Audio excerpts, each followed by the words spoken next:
going good, Delaney? Or is it, I'm having a hard time seeing if it... Well, it says we're live, so... Alright. I'll check in a moment, but... Sure. Yeah, I don't see if you're out there, say hello. Yeah, especially YouTube and Facebook. Facebook, anybody out there, YouTube? Come talk to us. I know it's a strange day, so it's alerting you all.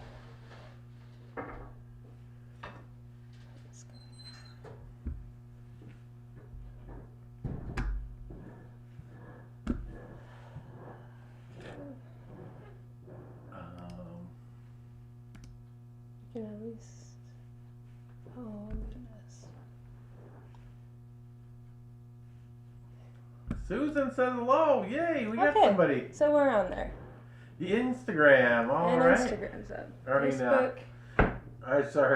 YouTube. Hi, YouTube people. You're the first. And there we got, we are here, hi from Australia, Arizona. Okay, good. Yeah, it's like 14. Pakistan, hey. We should chat one of these days. I'd love to talk. So, yeah. But for today, I got some fun stuff. We have a bunch of fun stuff coming up.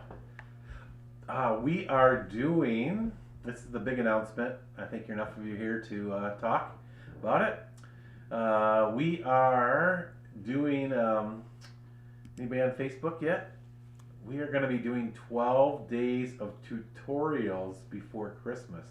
What? Yeah.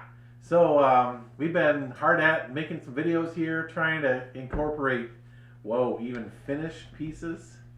And, you know, the whole way through 12 projects. And so today is our first. And I know there's like 13 days before Christmas, but 14. Oh, thanks, Natalie. Hi, Natalie on Facebook. But we are going to...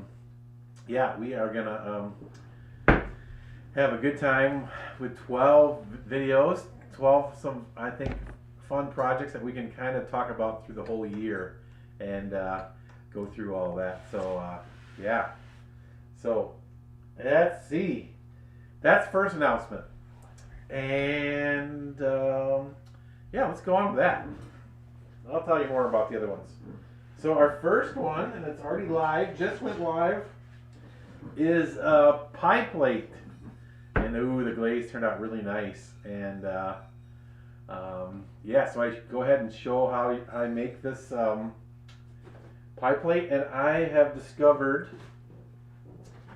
rediscovered, I'm really into here's a good inspiration, this cup made by Mark Williams here in Michigan, but it's not quite the same. But just simple wines, do so many fun things for the aesthetic of your piece. And so I bet you if you've all taken a wheel throwing class, you all have one of these ribs in your toolbox, probably buried. You probably never use it. But I'm going to make a bunch of stuff. Quite a few of the videos I make those lines in there just by using this rib and then pressing it into the clay, and it makes this wonderful design. So and also I'm going to do some carving ones too. So if you have some fun diamond core carving stuff, you can use that as well. But look at this glaze, isn't it amazing? This is golden honey, one of the Potter's Choice glazes. And part along this, in this tutorial, these 12 days, I am going to be using commercial glazes so that you all can buy them.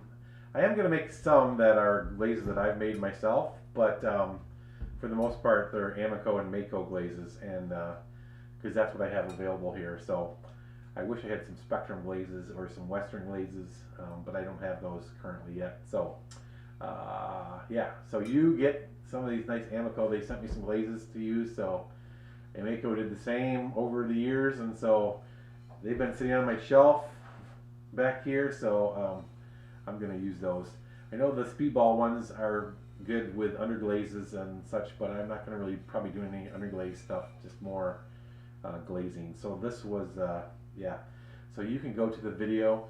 It's posted, the full video is on YouTube, but they also have kind of another angle from Instagram, and so we're going to kind of work through that for these 12 days of Christmas, and kind of will be consistent for all 12 of them. So this one, but it's interesting how glossy and lovely. It's even got like this little kind of, I don't know if you really call that oil spots. It's where the glaze kind of almost like bubbles, and so it was really thick on there. So, and then on the back it was only one coat, so it's much different, and it especially with this brown bare clay on the bottom, it's really nice, but it's wonderful on the front. It's unbelievable. So yeah, and where it kind of set inside of the little crimps was really good. So yeah, the next project, and you guys get to see what they are here. Next project should be this, will just depend on how our editing goes, but and the next one is with Mako, but these are the Celadon glazes from Yamaco. And the camera kind of shows them much differently than they are in person, but they are really wonderful. So I kind of did flip with these kind of orangey colors, or irony colors. So it's the reverse on the inside. And so also this is a really good example of like how this texture really kind of controls the glaze. So having that glaze having movement really, and guiding that glaze really makes the glaze wonderful, even with commercial glaze. So yeah. So again, you can back to my, can't stop talking about this one. On this inside where there's a little bit of texture that came through from the back imprint, it really kind of showed, it has a really nice effect. So yeah. And so then there's these, so then they have, so it's kind of interesting. I think once you have food in there, it's even better. But yeah, they turned out great. These have, I think, 2 coats or so on there, pretty thick. But maybe even could have put another coat on in the middle. So I was trying a technique. You'll see in the tutorial how I was applying the glaze on these, and it doesn't really show up like it looked in the making of them. But yeah. All right. Oh yeah. Good. You watched the first one. Hello. So yes, next tutorial is that. So, and then the third one is going to be a pasta bowl, a squared off pasta bowl, and we're not quite done with. Look at this one. Whoa, beautiful on camera, right? It's but this is what I want to talk about here in a second. But third, I'll talk about the glaze in a second. But this is what, and we got to glaze this other one yet here shortly, and so we'll have the full video of putting that on there. Again, you see the textures from the Kemper rib on there, and yeah, so we'll show you how to glaze those, and yeah. So then let me grab this real quick.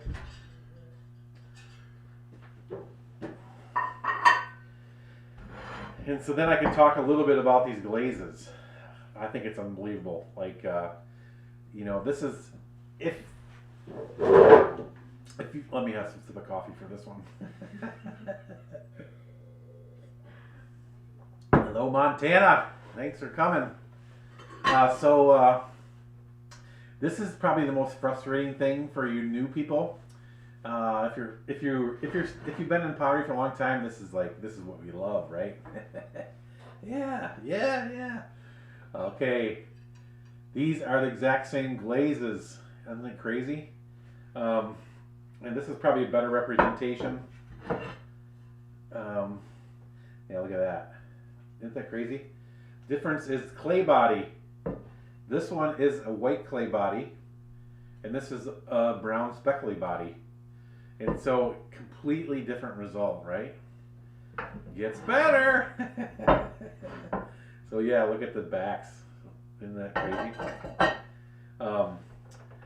Okay, so then on the back of this one, it was one coat of, these are Mako, let me get these out, this is a really nice combination, sand and sea, and you guys have probably have seen that.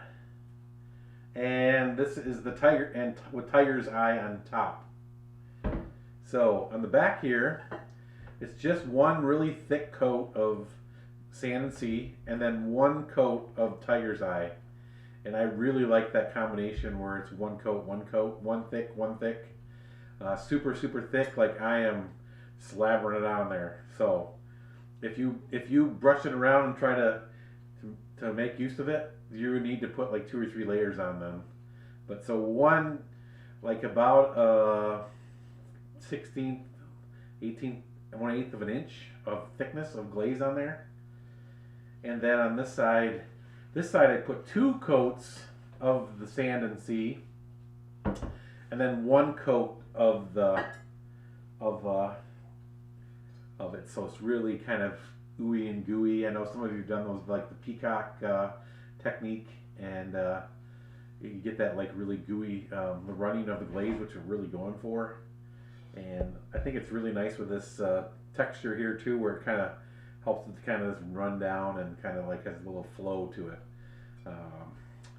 But then yeah, so that's just 1 coat, 2 coats of the sand and sea, 1 coat of tiger's eye on top. And but yeah, so this one's a little darker, even though it's 1 coat. Didn't blend together as much. So love it. And here this had 1 coat and 1 coat, so it was pretty thin probably on these, so it really darker. So you can see how the thicker you get, the more of this like green you get. So that's why I think it's maybe I get on my preaching pulpit here a minute. It's so good to just make small dishes and test. And that's the fun thing about doing, for me, the fun thing about doing art fairs at like a place where you're not going to charge very much for your pieces. You can sell all your test pieces, and they'll all be different, one-of-a-kind pieces, but as you make them, you will learn like what glazes you really like and how you applied them, so that then when you want to have some more gallery type pieces, like what the application process is, and how much glaze to put on there, what glazes to use, and then you're not investing all that time into or losing any time for the pieces that you really invested a lot of time into. You know what the glazes are going to be. So yeah, so all right, we got more. So that back to the pie plate. Sorry I didn't talk about the glazes. That the black part in the pie plate was this. It's a Potter's Choice Flux. I thought maybe we get a little more action, but it needed to be thicker. Is my kind of analysis of that. So Midnight Run. Even though I just got on my pulpit about talking about how you should test, I haven't tested these glazes for these tutorials.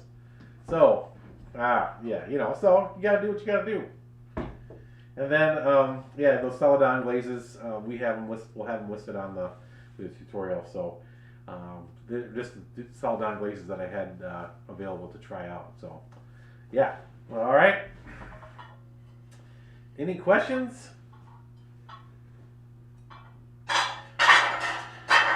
Some of you might have watched me do a glazing demo with a baking dish. Ooh, I really love this camera because it really makes things look great. Including me. Makes me look thinner. But here's the baker. And this is the glaze that I have. It's really similar to that glaze we just used, right? The sand and sea and the tiger's eye. But this is one I just mixed up here, so it's a dipping glaze. And you can see where it's really thick. It's green, kind of lighter. Same kind of idea. It's that thick and thin. So a lot of times you can just do thick and thin with one glaze and get so many different results. But yeah. Well, we're on the kind of differences in clay bodies and color. And if you're new, like I said, like, watch out. Here you go, right? Because have taught a lot of classes to first timers, and that's the glazing is always the worst night for first timers, and I don't blame them. It's you have all these expectations of what you made this wonderful piece, and now you gotta put a color on there, and it's never what you expected or what you thought. So it's crazy, but there's so many intricacy of glazing. So here is a great example. You might have seen me glaze this one in that glaze class as well. These are both made with the Amico has some. Sounds like an Amico commercial here, but they're just really generous people. They send me some stuff, so I'm just using it, trying it. This is a dipping and layering glaze. So it's the DL. What's the actual number? I think it's got an actual number. Yeah, DL23, ultramarine. It's like a really nice blue. And but again, showing the differences of this. So this one coat, one dip. I dip the whole thing, and then I dip the bottom part into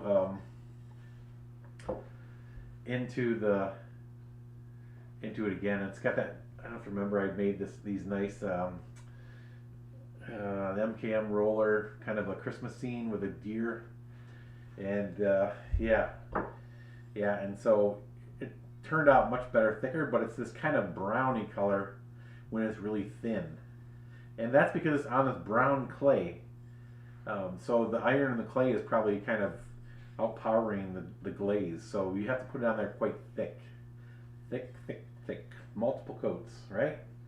And so hopefully this is like, lets you know, like, it's, unfortunately it's you, it's not the glaze. It's me, not Amico. How I apply the glaze, it's got this beautiful, look at this. I thought it was going to be like this.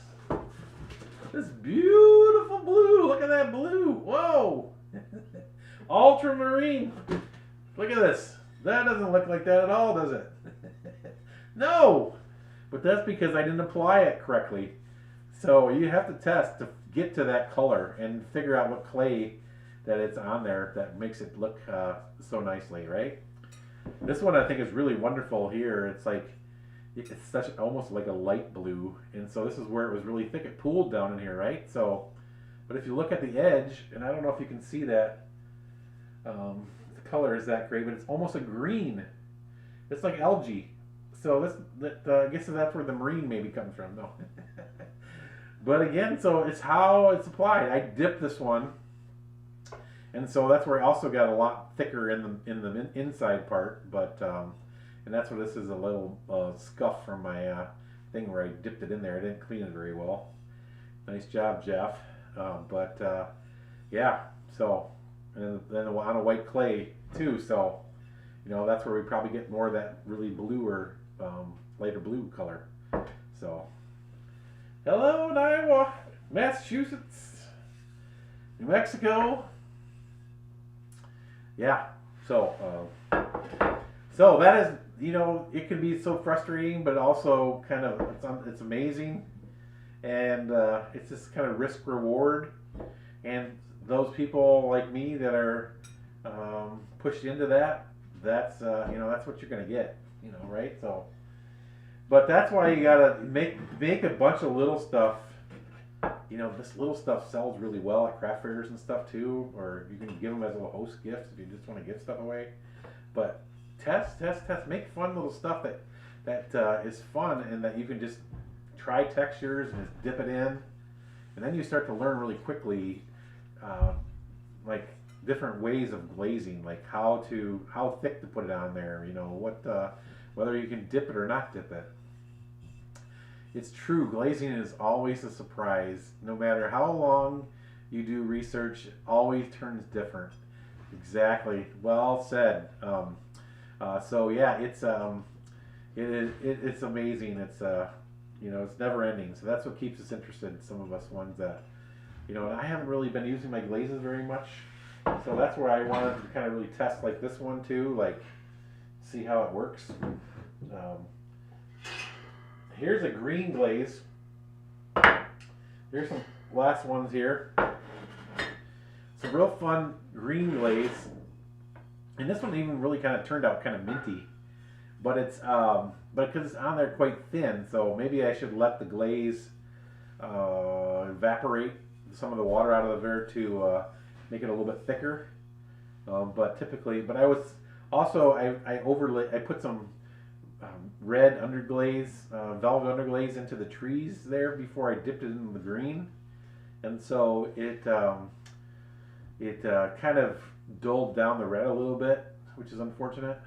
But then I also didn't dip it thick enough, the green too. So it's a learning thing. So maybe next time what I would do is put the red underglaze in there when the clay is like leather, not when I'm making it when it's leather hard in the bisque. So then that way I can add wax to that to the little trees, and then dip it in the green. So I can get it a little bit different. I get a little more vibrant red and a little darker green.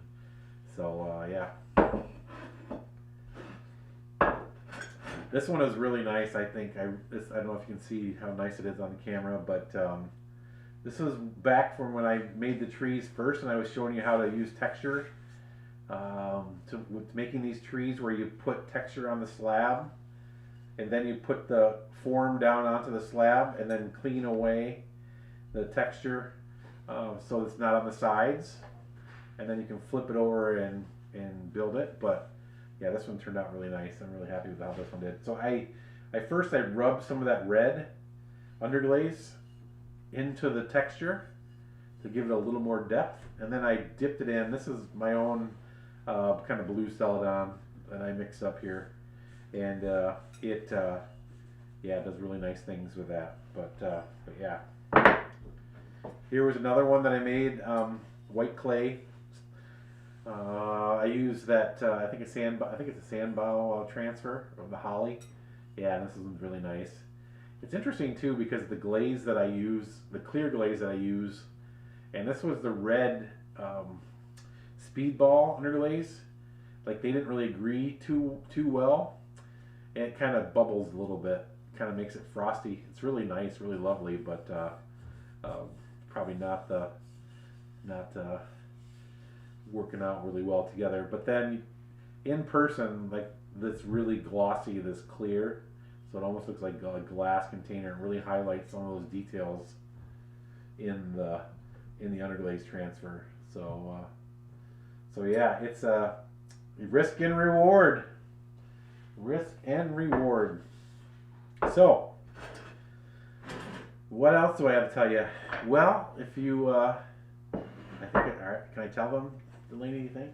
Yeah, I think so. Think Jenny's done for both? Or, if not soon, you know. oh yeah. Well, we have some seconds. What? Are being live right now, so don't run away too fast. But anyway, a lot of them are Wallies. We switched our Wallies to have the kind of the cutout, so some of them, there's nothing wrong with them, but if you need some more Wallies for a classroom, this is an ideal sale. There's tons of the old version of the Wallies, and yeah, and so that's happening. So we're gonna have that live here now, so or soon. If it's not happened exactly now, it'll be maybe by 5 o'clock Eastern time. So go check that out, and yeah, and let's see. What else was I going to say? We are having an open house here on Saturday, and we not expecting people to come in from out of town for that. It's just kind of a casual local event. But if you're in the area, we'd love to have you come by, or some other time, just come on by. But we're going to be making stuff and having treats and drinks and having a good time. So hopefully you can come out. There's a lot of family and friends that haven't been here yet, even though it's been 10 years, and so it's given them a good chance to come. And then final announcement is that we have been working on a kind of a Delaney, I should say, mainly, and the rest telling her what to do. But we are. She's been refreshing the website, so a new look. We're going to have a new branding look for the upcoming year. So I'm excited about that, and so check that out. Give some feedback, but it's just a different little theme of the style of the website in a sense. So it should be pretty much the same, but hopefully we're gonna have a lot more videos on there and along with to go with those products pictures. So yeah. So Chris,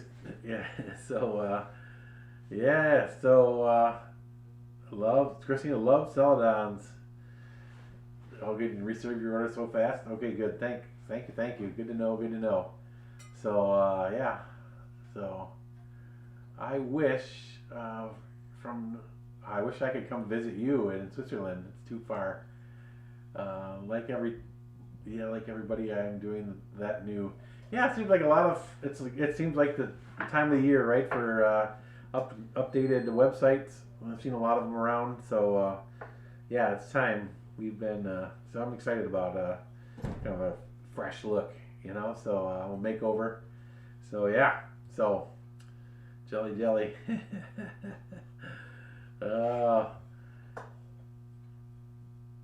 Oh, you must be in a nice warm place. Nice work, Amanda. Yeah. Oh, that's why Kathleen says jelly. Yeah, definitely. Same. I am homemade strawberry jelly. Yeah, or cherry jelly. That's a good one here. That's really jealous if you have cherry jelly. All right, everybody. If you have any other questions, shoot them out. This is your chance. But we'll post this live, so if you're just joining and want to see what we've been talking about, go check it out. Nice to see everybody. Sorry if I didn't catch you. Make sure you. I wasn't ignoring you. I just jabbering on too much here. So yeah. Well, love using the new Christmas trees, and the handles on the back are so convenient. Okay, great. Good to know. All right, everybody. Maybe we'll see you next week and before Christmas. And till then, enjoy those tutorials, and we will talk to you then. Take care.